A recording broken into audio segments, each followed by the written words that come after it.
সালাম আলাইকুম, কেমন আছেন সবাই? আজকে আমি মজাদার রান্না করে কি আর জানেন সেবা শুটকি দিয়ে বত্তলা রাখাম বুঝছেন নি, তাও আবার ডাঁটা শাক দিয়ে।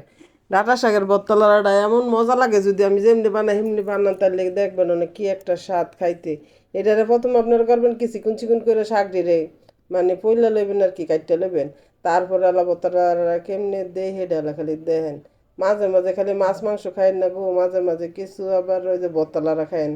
বতলারা দেয় বাতা অনেক পছন্দ, আমার এত পছন্দ মানে আমি মাংস পোলাও থেকে বতলারা খাই। আপনারা কি খান এটা জানি না, তারপরে এভাবে একদিন বাসায় ট্রাই করেন, দেখবেন আসলে অনেক মজা। এরপর একটু তেল দিবেন, তেল একটু বেশি দিন, বতলার মধ্যে একটু তেল বেশি দিতে হয়। শুধু আপনারা লাল শাক ভাজি করলে, পুঁই শাক ভাজি করলে এর মধ্যে তেল একটু কম দিবেন। আর আপনার ওই যে শাক, পাট শাক, তারপরে আপনার কলই শাক, এগুলোর মধ্যে তেল বেশি দেওয়া লাগে, আর বতলার মধ্যে আর বেশি দেওয়া। চামচটা দেখছেন একার হালদা করে এর ভিতরে কেমন ঘুরে গেছে কি আর করবো গো, তাড়াহুড়া ভিডিও বানাইতে বানাইতে বুঝিনি একেবারে জীবনটা তেনা তেনা হয়ে যেতেছে, কিছু আর করার নাই। তারপরেও বানাই দেই, ধৈর্য ধরে থাই, কি হয় না হয়। তার আপনারা করবেন কি পেঁয়াজ দিবেন, পেঁয়াজ না দিয়ে যখন দেখবেন পেঁয়াজ একটু বাদামি কালার হয়েছে, তখন কা করবেন কি হলুদের গুঁড়া, মরিচের গুঁড়া আর স্বাদ মতো লবণ দিয়ে দিবেন। মরিচের গুঁড়াটা একটু বেশি দিবেন, বত্তালার মধ্যে জাল জাল না হইলে বত্তালারা কখনো মজা লাগে না বুঝছেন, এলাকায় একটু মরিচের গুঁড়িটা বেশি দিবেন। দিয়া তারপরে আলা লাড়া ছাড়া দিয়ে আর পরে আলা বত্তালারা দিবেন, এরপরে রসুন দিয়ে দিবেন। রসুন দিলে শুটকির সেন্টটা একটু বেশি হয় বুঝছেন, রসুনটা অবশ্যই দিবেন বত্তালার। তো অন্য তরকারির মধ্যে আবার এমনি রসুন দিয়েন না, তাহলে কিন্তু আর মজা লাগবে না। আমি এনে বাঁশপাতা শুটকি লই লইছি বড় বড় দেখে দুইটা, তারপর আলাদা দেখেন কেমনি বোতলাটা দিতেছি।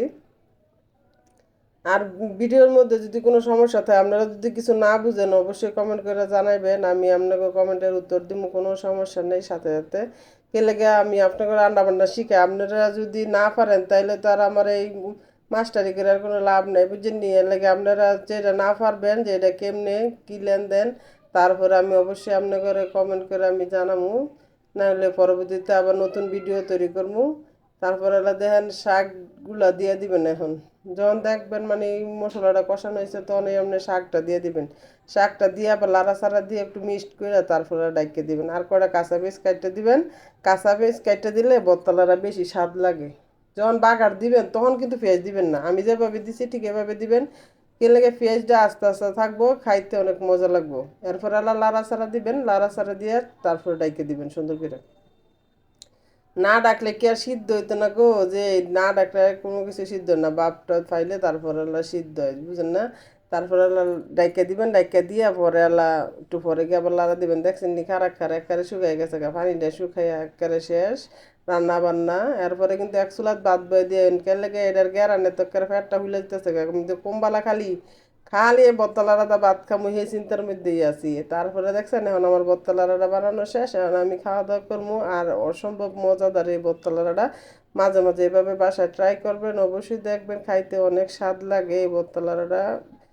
পুঁই শাক দেওয়া দেওয়া যায়, তারপরে পাট শাক সরি ডাঁটা শাক দিয়ে দেওয়া যায়।